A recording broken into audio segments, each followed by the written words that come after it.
그리스도인이라는 제목으로 우리 하나님의 말씀을 나누도록 할 텐데요. 우리 꿈은 어렸을 때, 우리 티네이저일 때 많이 꾸었던 것 같아요. 그런데 나이가 들면 점점 우리 마음 가운데서 꿈이 사라져 버립니다. 왜냐하면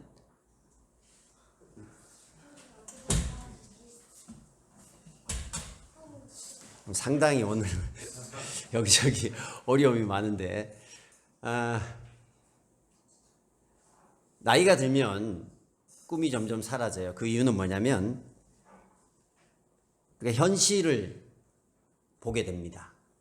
현실을 잘 모를 때는 이렇게 꿈을 꾸면 이렇게 다 되겠구나 이런 생각을 했었어요. 제가 한번 얘기를 했죠. 저도 어렸을 때 TV가 있었는데 흑백 TV부터 봤는데 TV에 보니까 제가 한 초등학생 때였던 것 같아요. 중학생 때인가? 잘 모르겠어요, 기억은. TV에 예쁜 연예인이 나오잖아요. 그러면 저분들이 서울에 있을 텐데, 방송국에 있을 텐데 내가 마음만 먹으면 서울에 가서 저 사람 만나가지고 우리 좀 얘기 좀 합시다 이러면 만나줄 것 같았어요. 황당하죠.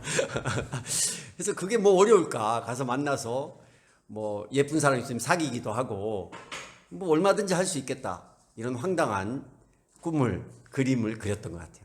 근데 현실에 보니까 만나주지 않을 그 현실을 우리가 맞닥뜨리는 순간에 우리 안에서 꿈은 점점 사라져가요. 여러분, 예수 믿는 사람은 어떤 꿈을 꿔야 될까요? 예수 믿는 사람은 하나님께서 우리에게 주시는 꿈이 있어요. 그런 꿈을 꿔야 돼요. 근데 꿈꾸는 대로 이루어지느냐? 하나님의 뜻을 꿈꾸는 사람은 반드시 이루어집니다. 꿈을 안 꾸는 사람보다 꿈을 꾸는 사람에게 그 꿈에 근접할 수 있는 확률이 훨씬 높아져요. 그리고 또 그렇게 움직이기 때문에 믿음의 사람들은 하나님께서 길을 여시는 것 같아요. 그 청교도 목사님 가운데 영국에서 온전한 신앙을 지키고자 메이플라워 호를 타고 미국으로 건너가서 그 신대륙 아메리칸 드림을 이루어간 이야기를 여러분이 아실 겁니다. 1637년에 미국의 한 젊은 목사님이 그 아메리칸 드림을 가지고 이 신대륙으로 향했어요. 미국 땅에 찾아왔습니다. 그런데 불과 1년 만에 폐결핵이 걸려가지고 1638년에 폐결핵 진단을 받고 이제 결국 죽게 돼요. 1년 만에 젊은 목사가. 얼마나 불쌍해요. 큰 꿈을 가지고 내가 이 미국 땅에 와서 내가 법률가로, 목사로, 신학자로 이 땅 가운데서 큰 일을 감당하리라 이런 마음을 가지고 왔어요. 꿈이 있잖아요, 꿈. 근데 그 꿈이 1년 만에 다 깨진 거예요. 지금은 뭐 폐결핵이 있어도 약이 있으니까 금방 치료되는데 당시에는 그게 아주 무서운 병이었어요. 걸리면 그냥 죽는 병이었습니다. 임종 직전에 자기가 이런 꿈을 가졌는데 이 꿈을 못 이루니까 너무 속상한 거예요. 그래서 이 꿈을 어떻게 이룰까? 자기는 이룰 수 없을 것 같아요. 죽어야 되니까. 그래서 자기가 가지고 있던 책이 그 당시에 300권이요. 300권 책이 지금은 뭐 제가 가지고 있는 서재 있는 책만 해도 300권 훨씬 넘는데 300권 아무것도 아닌 것 같죠. 근데 그 당시에는 책 300권을 배를 타고 영국에서 미국까지 가지고 와서 정말 귀한 자료라는 거예요. 그 책이. 그런 책이 없었어요. 그래서 이 300권 자기가 공부했던 그 책들을 가지고 이 내가 못 이룬 꿈을 누군가에게 이루게 하고 싶어서 그 당시에 거기에 대학교가 하나 있었어요. 뉴타운 칼리지 대학이라는 대학이 있었는데 그 대학에 이 책을 주고 그 학생들에게 읽히고 싶었던 거예요. 그리고는 그 책에다가 뭐라고 적었냐면 이렇게 적었어요. 제가 읽어드릴게요. 대략 이런 내용입니다. 나는 이 땅에 꿈을 안고 찾아왔습니다. 나는 좀 더 신학을 공부하고 싶었고 좀 더 법률도 공부하고 싶었고 또 과학도 공부하고 싶었습니다. 훌륭한 신학자, 훌륭한 법률가, 훌륭한 과학자는 나의 꿈이었습니다. 그러나 주께서 나를 부르신 것 같습니다. 내가 이 땅에서 다하지 못한 꿈, 이것을 나의 후학들을 통해서, 후배들을 통해서 이루어질 것을 기대합니다. 내가 학교에 제공하는 이 책을 통해서 나는 훌륭한 신학자, 훌륭한 법학자, 훌륭한 과학자들이 이 대학에서 길러져 이 땅을 풍성하게 하고 인류에 기여하는 위대한 거인들이 나타날 것을 기대합니다. 이런 그 헌정서 책에다 앞에다 이렇게 써서 보낸 거예요. 그 대학의 이사들과 교수들이 이 헌정서를 보고 굉장히 감동을 받았어요. 그리고 그 젊은 목사의 스토리를 듣고 감동을 받았어요. 그래서 그 이사들이 뭐 내용이 굉장히 길어요. 근데 제가 축약을 해서 써서 그 이사들이 얼마나 감동을 받았냐면 이 젊은 목사의 이 뜻을 기리기 위해서 대학교 이름을 바꾸기로 했어요. 실제로. 책 300권하고 편지 한 장 때문에 학교 이름을 바꾼 거예요. 근데 이 젊은 목사님의 풀네임이 뭐냐면 존 하버드였어요. 지금 그 헌정서에 있는 그 내용이 세계적으로 한때는 우리 사모님도 아들을 하버드를 보내려고 꿈을 꿨었는데 꿈대로 다 되는 거 아니야. 인천에 하버드를 갔으니까 뭐. 그 1년 만에 죽은 젊은 목사의 꿈이 이 글이 그 대학교의 이름을 바꾸고 후에 미국에서 위대한 아니 세계적으로 위대한 대학 또 위대한 사람들을 배출하는 학교로 만들어졌어요. 여러분 이런 꿈을 가진 사람을 영어로 비저너리라고 해요. 비저너리. 미래를 향한 안목, 미래를 향한 꿈을 가진 사람이 비저너리예요. 예수님이요 12제자를 불렀어요. 12제자의 직업들이 가장 많은 직업이 뭐였어요? 어부였어요. 어부. 거의 대다수가 어부였고 한두 명이 좀 괜찮은 직업을 가졌는데 세리였어요. 욕먹는 사람들의 고요를 짜내는 그런 사람들이었어요. 그 중에 하나는 가룟 유다예요. 또 예수님이 12제자를 불렀는데 여러분 그 12제자에게 예수님은 정말 비저너리였어요. 꿈이 있는 분이었어요. 그 12명 하찮은 12명 앉혀놓고 그 12명을 향해서 우리 예수님은 꿈을 꾸셨어요. 어떤 꿈을 꾸셨어요? 세계를 복음으로 변화시키는 꿈을 가졌어요. 그리고 이 12명을 모아다가 꿈 이야기를 합니다. 그 꿈 이야기의 한 토막이 오늘의 본문이에요. 오늘의 본문의 다른 그 제목은 겨자씨 비유라고 성경책에 있어요. 근데 이 겨자씨 비유가요, 여러분 예수님의 꿈이라니까요. 12제자를 앉혀놓고 예수님이 꿈꾸었던 이야기를 이 12제자에게 하는 거예요. 그리고 예수님의 그 비전이 이 12명을 통해서 이루어지고 이 12명을 통해서 예수님의 꿈이 이루어지고 또 그 꿈이 전달이 되는 거예요. 오늘 저는 이 겨자씨 비유를 들은 하찮다고 해서 너무 죄송한데 그 당시에 그 문화적인 환경에 비하면 하찮은 직업과 내세울 것 없는 환경을 가진 이 제자들이 꿈의 사람이 되고 꿈을 이루는 사람이 되고 또 꿈을 나누어 주는 사람이 되었어요. 저는 이 본문을 통해서 우리 역시 우리의 처한 환경이나 이런 것과 상관없이 주님이 주시는 꿈. 여러분 이 어부들 베드로 이런 사람들 다 성인이었어요. 티네이저가 아니었어요. 다 성인들이 와서 예수님 앞에서 이 이야기 듣고 꿈을 꾸고 이 겨자씨의 꿈대로 비유대로 그들의 인생을 살았다는 거예요. 저는 우리도 좀 그렇게 살았으면 좋겠습니다. 여러분 꿈의 사람, 꿈을 이루는 그리스도인들이 되기를 주의 이름으로 축복합니다.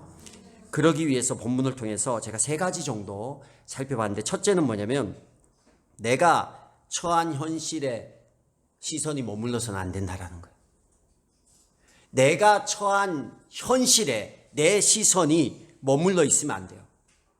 여러분 혹시 여러분이 가진 현실이 부끄럽습니까? 부끄러울 수도 있어요. 저는 감사한 게 우리 아들, 딸이 임대 아파트 사는데 별로 부끄러운 거, 아빠 나 여기에 집이 부끄러워. 방이 하나 없어가지고 남자 여자 있다 보니 방이 하나 더 있었으면 좋겠다 이런 얘기는 들어봤어도 아빠 왜 우린 이런 데 살아? 우리 친구들은 안 그런데 친구 데려오기 부끄러워 이런 얘기를 들어본 적이 없어요. 감사해요. 그래서 막 친구를 막 데려와요. 그 좁은데 거실에서 재우고 아들은 친구 데려와서 딸은 또 자기 방에 들어가서 에어컨도 없는데 여름에 지네들끼리 얘기하느라고 문 닫고 안 나와. 땀을 삐질삐질 흘리면서 에어컨 거실에 하나 틀어서 선풍기 한 3대 동원해야 그 방에 이렇게 바람이 들어가는데 그 자기네들이 재밌나 봐요. 감사한 것 같아요. 근데 어떤 사람은 내 부모가 부끄러운 거예요. 내 부모가 학교에 찾아오는 게 내 부모의 얼굴이 부끄럽고 내 부모의 직업이 부끄럽고 내가 사는 집이 부끄럽고 내가 입는 신발이나 옷이 부끄러운 거예요. 저도 어렸을 때 이거 그려가지고 다닌 적도 있어요. 이렇게. 여러분 모르죠? 어렸을 때는 아디다스나 나이키나 이런 게 신을 수가 없었어요. 잘 신어야 월드컵, 프로스펙스. 이 라떼 얘기하면 안 되는데 어쨌든 그러면 나이스나 아디닥스 같은 거 사서 이렇게 그리는 거예요. 그려서 나이키를 만들고 아디다스를 만들었던 것 같아요. 좋은 거 신고 가는 게 부럽고 그러니까. 근데 우리는 많은 젊은 사람들 또 나이 든 사람들도 내가 처한 현실을 부끄러워하는 것 같아요. 내가 처한 현실이 거기에 시선이 머물러서 나는 아무것도 할 수 없는 사람인 양 그렇게 살아가는 사람들이 많이 있었어요. 예수님의 제자들이 처음에 예수님을 따라가기 시작했을 때 그들은 큰 기대를 했습니다. 근데 당시에는 슈퍼스타가 하나 있었어요. 선지자 중에 슈퍼스타가 있었는데 그게 누구냐면 세례 요한이었어요. 요한이 예수님을 소개하고 요한은 역사의 무대 뒤로 사라졌어요. 그 후에 예수님이 어마어마한 일을 하셔야 되는데 그렇게 그 영향력이 크지 않았습니다. 세례 요한같이 세례 요한은요 모든 사람에게 존경을 받았거든요. 유대의 모든 사람이 존경을 했어요. 바리새인들, 서기관들 다 존경을 했어요. 그러나 예수님은 부딪혔어요. 예수님을 반대하는 사람도 있었습니다. 예수님이 처음 사역을 시작할 때 가장 반대하고 가장 존중받지 못했던 장소가 예수님의 고향이었고 예수님의 가족들이었어요. 나중에 예수님의 동생도 사도가 되지만 처음에는 예수님을 인정하지 않았다라는 거예요. 미미했어요. 근데 그런 현재의 환경을 제자들이 보고 이거 별 볼 일 없는 사람이네. 세례 요한의 제자와 예수님의 제자가 서로 처음에 이렇게 막 네가 오르니 내가 오르니 했잖아요. 예수님의 세력이 작았단 말이에요. 내가 여기서 뭐래? 세례 요한한테 가야지. 예수님 별 볼 일 없네. 그 현재를 받고 거기에서 부끄러워했다면 아무 일도 일어나지 않았을 거예요. 여러분 우리나라 국호가 뭡니까? 우리나라의 풀네임이 뭐예요? 대한민국이잖아요. 대한민국. 앞에 한자로 뭐예요? 클대예요. 대한민국 커요? 대한민국 작아요. 그런데 대한민국이라고 해요. 저기 강남이나 이런 도로를 보면 우리는 다 도로에다가 대자를 붙여요. 강남대로, 한남대로. 다리에도 대자를 붙여요. 성수대교 막 이런. 진짜 대로는 막 편도 한 10차선 이렇게 돼야 대로인데 조금만 이렇게 크면 대로예요. 이름도 대한민국. 왜 그럴까요? 작은 것에 대한 자격지심 이런 게 있어요. 크게 붙여요. 그 현재에 대해서 부끄러워서 우리는 좀 과장되게 얘기하고 크게 얘기하는 게 많이 있다라는 거예요. 그런 부끄러움이 우리 안에 있어요. 근데 아무리 큰 것도 작은 것에서 작은 것을 정확하게 하지 않으면 큰 게 무너집니다. 성수대교 왜 무너져요? 대견대. 성수대견대 무너져요. 상품 백화점 막 무너져요. 현대 어디에서 저기 전라도에서 아파트 짓다가 세상에 그냥 무너져 버리는 거예요. 이게 지금 이런 작은 매뉴얼 하나 이거 시멘트가 다 굳은 뒤에 그 위에 올려야 되는데 그거 안 지키는 거예요. 왜요? 작은 그 시간 줄여서 단축하려고. 만들면 50년, 100년 있어야 될 건물이 50분, 1시간 짧게 줄여보려고 그 시간, 그 작은 것 하나 못 지켜서 무너져 버리는 거예요. 여러분 지금이 우리가 처한 이 현실이요. 작고 보잘것 없어도 여기부터 꿈이 이루어지는 거예요. 겨자씨 보세요. 작아요. 겨자씨 작잖아요. 그거 이거에 무슨 가능성이 있어요? 오늘 이 겨자씨의 비유에 작은 겨자씨에서 출발을 하는 거예요. 야, 이거 아무 소용없네, 이거 뭐가 되겠어? 아유, 이왕이면 큰 씨앗이지. 1mm도 안 되는 이 씨앗 가지고 뭘 하겠어? 그 씨앗만 바라보고 그것의 가능성이나 이런 걸 보지 못하고 그 씨앗의 현실만 바라보고 포기해버리면 그 다음이 아무 일도 일어나지 않는다라는 거예요. 그래서 여러분, 꿈이라는 것은 여기서부터 출발해야 돼요. 내가 처한 이 현실에 대해서부터 부끄러워하지 아니하고, 이 현실, 이게 전부다, 여기에서 좌절하고 여기에서 넘어지지 않는 시선, 이 다음으로 나아갈 하나님의 계획이 있다, 여기부터 출발하는 거예요. 여러분이 현실을 부끄러워하고 있고 내가 처한 이 상황 가운데서 내 시선이 머물러 있다면 꿈을 이룰 수가 없는 거예요. 기억하십시오. 내가 처한 현실에 시선이 머물지 않겠다. 내가 처한 이 현실을 내가 부끄러워하지 않겠다. 그러면 두 번째로 갈 수 있어요. 두 번째는 뭐냐? 우리 안에 있는 위대한 가능성을 볼 수가 있어야 돼요. 우리가 정말 비저너리가 되고 하나님이 쓰시는 꿈을 가진 사람이 되려면 내 안에 있는 가능성을 봐야 돼요. 그런데 여러분, 가능성이 있어요? 내 안에 별 가능성이 없는 것 같아요. 주님은 겨자씨의 비유를 통해서 단순히 작은 것의 중요성만 강조하지 않았어요. 작은 것이 중요하다라는 것을 강조하려고 했으면 겨자씨보다 더 작은 것을 예로 들었을 수도 있어요. 먼지 같은 거 막 이런 거. 근데 겨자씨에는 다른 게 있어요. 작지만 다른 게 있어요. 겨자씨 안에는 뭐가 있을까요? 씨 안에 뭐가 있을까요? 생명이 있다라는 거예요. 생명이 없는 모래알 같은 작은 것, 그건 뭐 그냥 모래알이죠. 그러나 겨자씨는 눈에 보기에는 작아요. 보잘것없어요. 누구보다도 작기 때문에 부끄러울 수 있어요. 그러나 그 겨자씨 안에는 뭐가 있냐? 생명이 있다라는 거예요. 이 생명력, 예수님은 그걸 말씀해 주고 싶었어요. 우리 안에는요, 내 안에는 그리스도가 있다라는 거예요. 예수 믿는 사람들은 꿈을 꾸고 그 꿈을 향해 달려가도 될 이유가 있는데, 그게 뭐냐?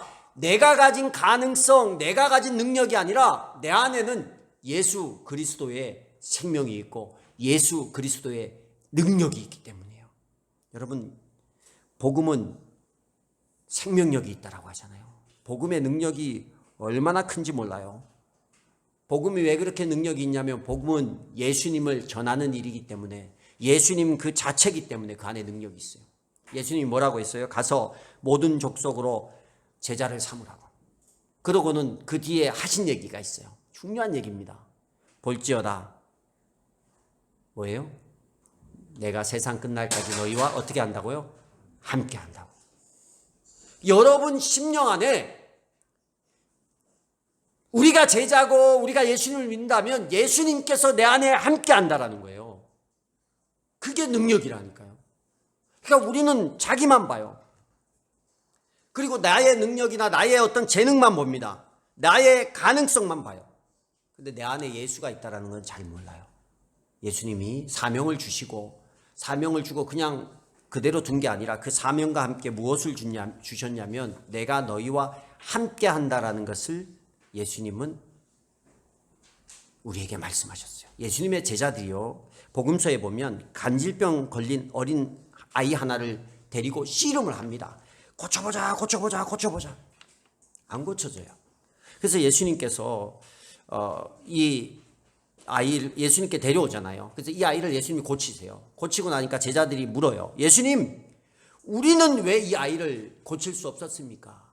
우리는 왜 이 아이를 도울 수 없었습니까? 그러니까 예수님께서 이 제자들에게 뭐라고 얘기하시냐면, 너희의 믿음이 없다? 너희의 믿음이 없다고 했어요. 맞아요? 그럼 뭐라고 했어요? 너희의 믿음이 있는데 적다라고 했어요. 믿음이 작은 믿음이라는 거예요. 믿음이 없는 게 아니에요. 믿음이 작다고 했어요. 근데 예수님이 그 다음에 이야기합니다. 너희에게 겨자씨 하늘만한 믿음만 있으면 이 산을 들어서 저리로 옮길 수 있다고. 여러분, 믿음이 없는 게 문제가 되지 믿음에 적은 것은 문제가 안 돼요. 믿음이 있으면 적지만 그 안에 생명력이 있고 그 믿음이 커져갈 수 있는 가능성이 있다는 거예요. 코로나 때문에 여러분 힘들잖아요. 많은 것을 잃어버렸습니다. 미래가 불투명합니다. 그런데 이런 상황에서도 되는 사람이 있어요. 꿈을 이루는 사람이 있어요. 왜냐하면 환경은 내 능력, 내 상황이 너무 안 좋은 거예요. 그건 내가 생각하는 능력이죠. 그러나 내 안에 이 예수님이 볼지어다 내가 세상 끝날까지 너희와 항상 함께하리라 이 믿음 가지고 주님의 뜻을 이루려고 하면 되어진다라는 거예요. 그 믿음이 작을지라도 그 믿음을 확대하면 돼요. 키워가면 돼요. 그리고 이렇게 어려운 시대에 예수님은, 하나님은 어떤 사람을 쓰냐? 그 믿음 가진 사람을 쓰는 거예요. 그냥 와서 교회 와서 예배드리고 가고 이게 종교생활 중에 하나고 그냥 이렇게 보내는 게 아니라 주님을 향한 믿음을 가지고 주님의 꿈을 이루려고 애쓰는 사람을 통해서 하나님은 역사를 늘 이루어 가셨다라는 거예요. 그래서 우리에게 많은 가능성이 없어도 우리 안에 위대한 가능성을 볼 수 있어야 되는데 그 가능성은 어떻게 오냐? 예수님으로 말미암아 오는 거예요. 예수님으로 말미암아. 나는 생명도 없고 난 능력도 없지만 예수님은 우리에게 능력을 주시고 생명을 주시고 복음을 위해서 일하려고 하는 사람들에게 예수님이 볼 수 있는 것을 보게 하시고 예수님이 하시고자 하는 일을 그런 사람들을 통해서 이루어 가시는 거예요. 겨자씨 보세요. 처음에 이 작은 씨앗인데 여기 성경에도 보면 땅에 심을 때 세상에 있는 어떤 씨보다 더 작다라는 거예요. 그런데 문제는 심어 놓았더니 그러나 심고 나면 어떻게 해요? 32절에 자라고. 이 1mm예요 진짜 여러분. 우리 깨알보다 더 작거든요 겨자씨가. 그런데 그게 땅을 파서 심었는데 그 무게가 어떻겠어요? 겨자씨의 무게 너무너무 가벼워요. 후 불면 날아간단 말이에요. 근데 이걸 땅에 심으면 그 위에다가 겨자씨가 가지고 있는 무게보다 몇백 배 무거운 흙들이 그 씨앗을 덮는 거예요. 근데 뭐가 있으니까? 생명이 있으니까. 그런 장애물, 자기보다 훨씬 큰 무거운 그런 흙들을 뚫고 싹이 올라오는 거예요. 그게 생명의 힘입니다. 우리 안에 예수의 생명이 있으면요, 주님이 주시는 꿈이 있고 주님이 주시는 생명력이 있으면 나를 억누르고 있고 막고 있는 수많은 환경이 있을지라도 뚫고 나갈 수가 있어요. 할 수 있다니까요. 근데 자기가 자기 상황을 보고 포기를 해버리는 거예요. 시선이 내 환경에 머물러 있어서 안 된다고 해버리는 거예요. 아무것도 일어나지 않아요. 더 중요한 게 있어요. 마지막 세 번째. 오늘은 갈수록 중요합니다. 세 번째는 뭐냐? 우리의 성장이, 나의 꿈을 이룸이 이웃들에게 축복이 되리라는 기대가 있어야 돼요. 32절 보세요. 그러나 심고 나면 자라서 어떤 풀보다 더 큰 가지들을 뻗어 공중의 새들이 그 그늘에 깃들일 수 있게 된다. 제가 처음에 말씀드렸죠. 이 겨자씨의 비유는 예수님이 제자들을 향한 꿈 이야기라고. 겨자씨가 가진 소망에 관한 이야기예요. 천국에 관한 얘기예요. 하나님 나라에 관한 얘기예요. 처음에는 씨앗이 보잘것없고 누가 봐도 쓸모없는 것 같이 보이는 그 작은 씨앗인데 이것이 생명력이 있기 때문에 심었을 때 이게 자라서 새들과 여러 동식물들에게 선한 영향력을 끼칠 수 있는 존재가 된다라는 거예요. 하나님 나라가 그렇고 예수 믿는 사람이 그렇다라는 거예요. 여러분, 겨자씨 한 알이 크기가 1mm인데 이것이 심어지고 자라면 1.5m에서 3m 많이 크면 그렇게 된대요. 1mm의 씨앗이 1.5에서 3m가 된다. 그래서 거기에 그늘이 되고 거기에 새들이 날라오고 나비가 날라오고 곤충들이 날라오고 이래서 그 겨자나무가 품을 내어주는 거예요. 자라서 처음에는 이렇게 싹이 나고 나물처럼 자라지만 이게 점점 자라서 나무가 된다라는 거예요. 나물이 나무가 되네. 씨앗이 나물이 되고 나물이 나무가 되는 거예요.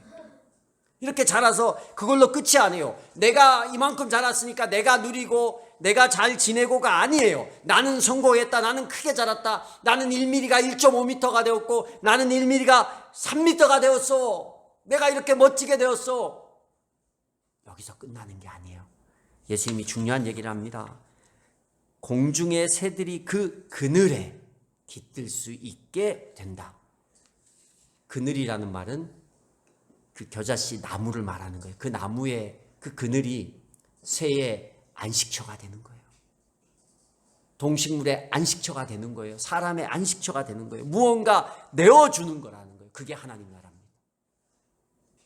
여러분, 하나님이 생명을 주셔서 능력을 주셨는데 지 잘 되려고 자기만 잘 누리려고 잘 되게 하는 거 하나님이 아세요, 모르세요?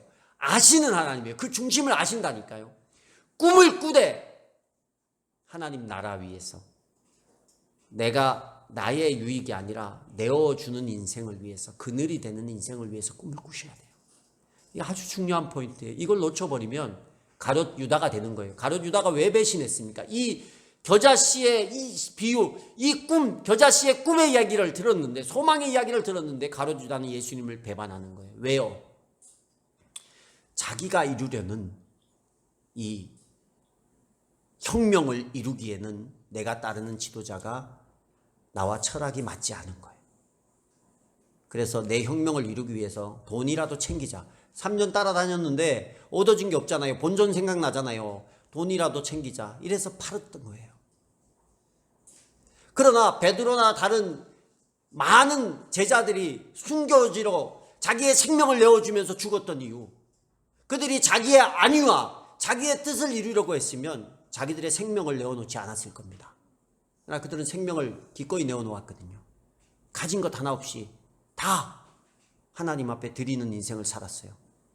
수많은 사람이 베드로를 따랐고 바울을 따랐고 존경하고, 이런 놀라운 역사가 갈릴리 바다에 고기 잡던 그 어부에게 이런 리더십이 생기고 사람들이 따르는 놀라운 역사, 교회들의 수장이 되고, 이런 역사가 베드로에게 일어났어요. 이런 꿈의 역사가 일어났어요. 그런데 그런 명예와 존경을 자기의 유익을 위해 사용하지 않고 기꺼이 복음을 위해서 내어주는 그늘이 되어줬다라는 거예요. 한국 사회의 비극 중에 하나는, 한국에는 깨끗한 부자가 많이 없어요. 기독교의 성공관이 바르게 가치를 내렸다면 아마 좀 달랐을 것 같아요. 그런데 이 기독교의 가치로 출발한 미국 같은 경우에는요, 부자가 되면 많은 사람이 기부를 하고 재단을 만들어요. 그 재단을 통해서 뭐 도서관, 학교 이런 걸 짓거나 장학금을 주거나 이렇게 합니다. 록펠러도 그렇고 많은 사람이 그런 일을 해요.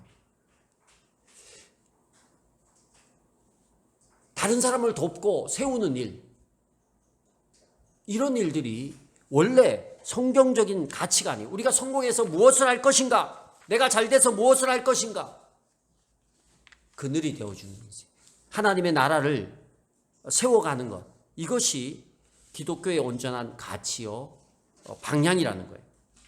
그런데 그것을 놓치는 사람들이 많이 있습니다. 그것을 그대로 하지 않는 사람들이 많이 있어요. 예수 믿고 여러분 이웃과 얼마나 잘 지냅니까? 예수 믿고 여러분 주변에 어떤 많은 사람들이 여러분과 함께 합니까? 예수는 믿는데 여전히 내 삶은 똑같아. 근데 그거는 아무리 꿈을 꾸어도 일어나는 일이 없는 거예요. 그 아브라함 링컨의 전기를 많이 읽어봤죠, 여러분. 그 전기 내용 중에 많은 에피소드가 있어요. 뭐 그 사람의 공간은 있지만 어쨌든 특별한 사람인 것 같아요. 한 나라의 대통령도 지내고.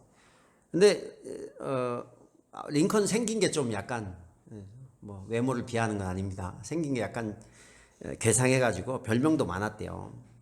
뭐 고릴라 이런 별명도 있었고, 다양한 별명이 얼굴 때문에 많았는데, 아브라함 링컨이 자기가 아주 좋아했던 별명이 하나 있었다고 합니다. 그 별명이 뭐냐면 정직한 에이브예요. 에이브라함을 이제 줄여서 에이브라고 부르는데 정직한 에이브라는 거예요. 정직한 에이브라는 말을 매우 좋아했대요. 한 번은 이제 10대 때 그가 아르바이트를 가게에서 하고 있었는데 아주 정직하게 일을 했어요. 주인의 눈에 들어서 잘 이렇게 성장을 해서 매니저까지 됐다고 합니다. 가게 관리자가 된 거죠. 근데 하루는 어떤 손님이 와서 물건을 사고 돈을 지불했는데 간 뒤에 이 링컨이 다 계산을 해보니까 10센트 정도, 10센트 아주 뭐 우리나라 말로 하면 지금 돈으로 하면 뭐 얼마 되겠어요? 500원도 안 되겠죠. 그 정도의 돈을 이렇게 잔돈을 못 내준 거예요. 착각을 해가지고.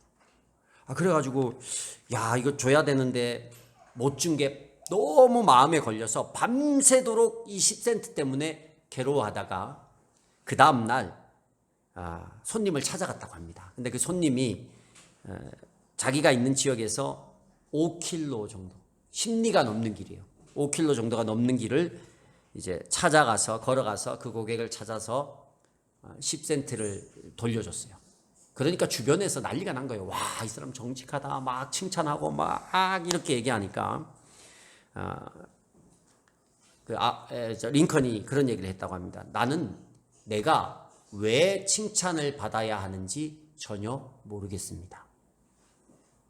여러분 10센트 때문에 5km 걸어가서 주면 칭찬받을만 하잖아요. 그런데 내가 왜 칭찬을 받아야 하는지 이해를 못하겠대요. 왜냐하면 이거 내 거 아닌데 잘못 받았는데 돌려줘야 되는 게 너무 당연한 거 아닙니까?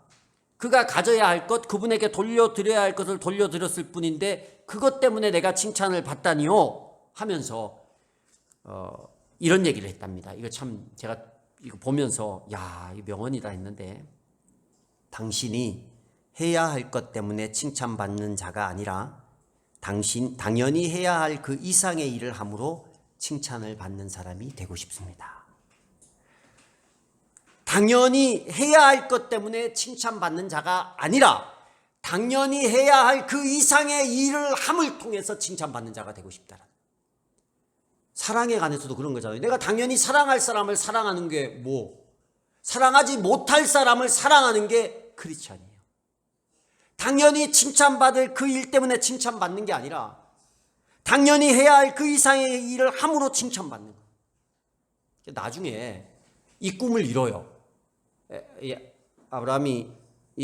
에이브라함 링컨이 정규 교육을 제대로 못 받았잖아요. 어머님이 가르쳐준 성경 말씀 열심히 배워가지고 나중에 변호사 시험 쳐서 변호사가 됩니다. 변호사가 되어서 그가 어떤 일을 했냐면 마을에 돈이 없어서 그 변호사를 못 쓰는 사람을 위해서 그가 돈을 받지 않고, 변호사가 돈을 받고 사람을 도와줘서 승소를 해도 칭찬받는데 돈을 받지 않고 무료 변론을 해서 좋은 결과를 이끌어냈어요.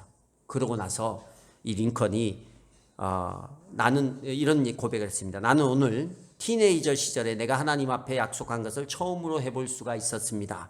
당연히 해야 할 그 이상의 일을 할 수가 있었습니다. 그리고 나는 참 마음이 기쁩니다. 링컨의 삶, 정상적인 학교 교육을 받지 못했지만 그의 비전이나 꿈은 전부 그의 어머니의 성경, 그의 어머니가 손에 쥐어줬던 그 성경의 영향, 그 크리스찬으로서 하나님의 그 가치, 그걸 통해서 그는 축복의 통로가 되었던 거예요. 우리 축복의 통로 찬양 많이 하죠. 막 축복, 야곱의 축복 막 오늘도 할 건데 막 합니다. 축복 받고 싶으시죠? 축복을 주는 이유는 축복을 나누라고 주는 거예요. 예수 믿게 한 것은 이 생명을 나누라고 한 거예요. 내가 사랑받은 십자가의 사랑을 받았다면 이 사랑을 나누라는 거예요. 근데 어떤 사람에게 나눠요? 우린 당연히 내가 사랑할 수 있는 사람에게 나눕니다. 나를 좋아해주는 사람에게 내가 좋아해줘요. 나에게 뭐 하나 잘해주는 사람에게 내가 잘해줘요. 내가 칭찬받을 일을 할 때 당연히 칭찬을 받는데 그게 기분이 좋은 거예요. 당연히 칭찬받을 그런 당연한 일을 했는데 칭찬받는 거예요. 정말 칭찬을 받을 일이 아니라 당연한 일을 했는데 칭찬을 누리는 거에 만족해 사는 거예요. 그런데 오늘 겨자 씨는 그게 아니에요. 축복의 통로 되라는 거예요. 어떤 거예요? 당연히 축복하고 당연히 사랑할 게 아니라 그냥 이유 없어요. 이 겨자 씨가 1.5m, 3m 자랐을 때 새들을 골라서 받나요? 아니에요. 오는 새는 다 받아요. 그늘이 필요한 새는 다 받는다고요.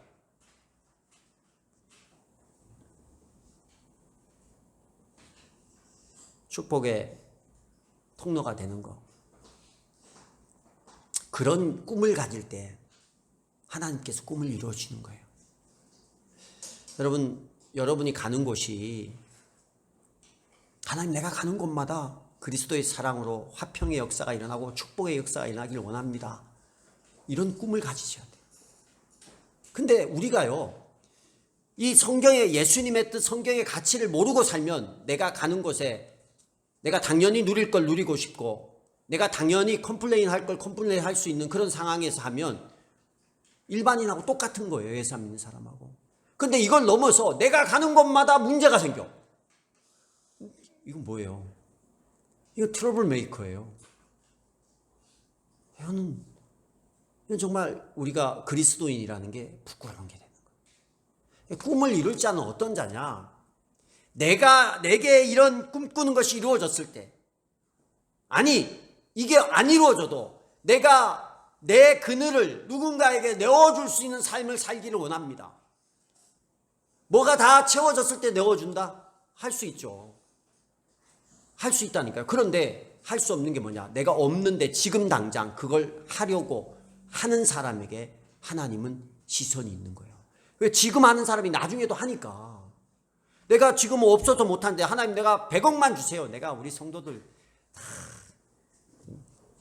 1억씩 이렇게 교회 오면 하나씩 나눠주고. 그런 꿈 저도 한번 생각해 봤어요. 내가 로또라도 되면 우리 성도들 이렇게 집 없는 사람들 한 채씩 이렇게 사주면 좋겠다. 이런 생각 해보거든요. 근데 그거 주어지면 로또니까 그냥 생기면 뭐 못할 게 뭐 있어. 할 수 있지. 근데 지금 여기에서부터 내가 할 수 있는 그것으로 그늘이 되어주는 거예요. 그늘이. 그리고 더 큰 꿈을 꾸는 거예요. 하나님 내가 1.5m, 3m가 돼서 크면 또 내가 이것을 더 크게 그늘이 되어주겠습니다. 그리할 때 하나님이 그 사람을 통해서 하나님의 꿈을 이루어가요. 겨자씨 생각하실 때 3가지 생각하세요. 이거 보잘것없다. 그런데 이 보잘것없는 것에 시선을 둔 게 아니다. 예수님은. 그리고 이 겨자씨가 자랄 수 있었던 이유는 이 겨자씨에는 생명력이 있었기 때문이다. 우리에게 예수의 생명이 있잖아요. 그리고 이 겨자씨가 다 자랐을 때 그늘이 되어줬다는 거예요. 이웃에게. 이게 하나님 나라고 이게 하나님의 꿈이에요. 이게 우리를 구원한 하나님의 꿈이에요. 우리를 통해서 보잘것없는 여러분을 우리를 불러주신 것은 우리 안에 예수 생명 넣어서 이 생명을 통해 우리의 이웃들에게 이 세상 가운데 진정한 안식처가 되고 그늘이 되고 그들에게 하나님을 알게 하는 이 사명, 그 꿈을 우리에게 제자들에게 심어준 거고 그 제자들에게 심어준 꿈이 우리에게까지 전해진 거예요. 그 꿈을 이루기 위해서 살아간다면 우리의 삶 가운데 순간순간 되게 하시고 도우시는 하나님의 능력들을 우리가 경험하면서 살 수 있을 겁니다. 그게 다양한 형태로 복음을 위한 꿈이 나타날 거예요. 다 그냥 전도하는 이거, 선교하는 이것만 아니고 여러분이 처한 사업이 되었던, 여러분의 직장이 되었던, 여러분의 어떤 재능이 되었던 내가 이걸 가지고 그늘이 되어서 예수 생명 전하겠다. 이 꿈을 가지고 그 일을 하시면 이루어집니다. 꿈은 이루어지는 거예요. 그래서 우리를 만나는 모든 사람에게 이 그늘이 되어져서 그들을 축복해 줄 수 있는 그런 삶을 살아갈 수 있는 저와 여러분이 되기를 주의 이름으로 축복합니다.